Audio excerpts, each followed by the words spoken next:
Okay, this is a quick video on the Xe-1 controller. I'll put some details about that controller in the comments, but I don't have one handy to demo, to show. But this video isn't based on the input of that, which the Gamer Pro Advanced does support. So if you're interested in using that controller on other consoles or a PC, that can be done. But what we're going to demo here in this video is how you make it work on the Sega Genesis. If you own the controller, you know that you can't start the game with it. So the first thing we got to do is start a supported game. There's only 6 of them.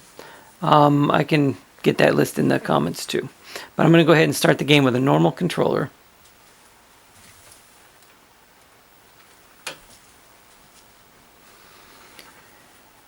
Okay, once that game is started, the first thing it does is it looks for that controller. But when we're emulating that controller, we can't start the game with the controller because we don't have that switchable feature. The reason for that is, in order to emulate the Sega, this dongle is needed. This is a special dongle because the Sega Genesis controllers are just too fast for the chips that are used in the case of the emulation here. So to get this working, first either use a regular Sega Genesis controller, which is what I did, or you can use this dongle here with one of the Bliss-Box with the Bliss-Box Bridge, and you can start the game that way, of course. Once that's done, go ahead and unplug that controller, and then you're going to want to use the 3DO controller, which is kind of similar to the way that the Sega Genesis pinout is. So that works in this case. I have a demo cable here. This one's basically, it's going to say the 3DO on the tag. Can't see that because of the focus, but you can go ahead and plug that into the console. So I'm going to go ahead and do that now.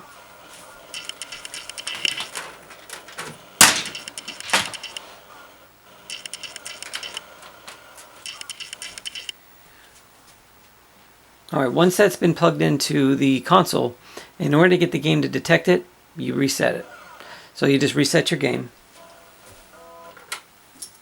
And now he'll see that it is the Xe-1 controller.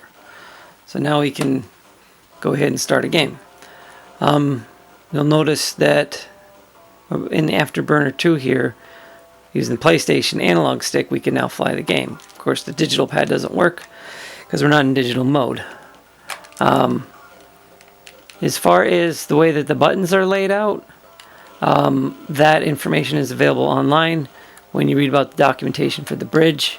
It does have a very interesting layout because the A and the B are backwards.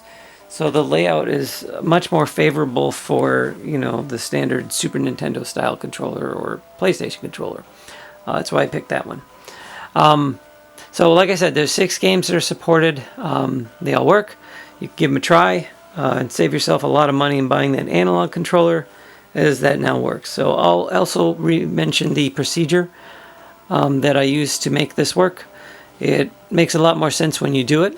It might sound complicated hearing it secondhand like this, but it's actually pretty simple. There we have it. Thanks for watching.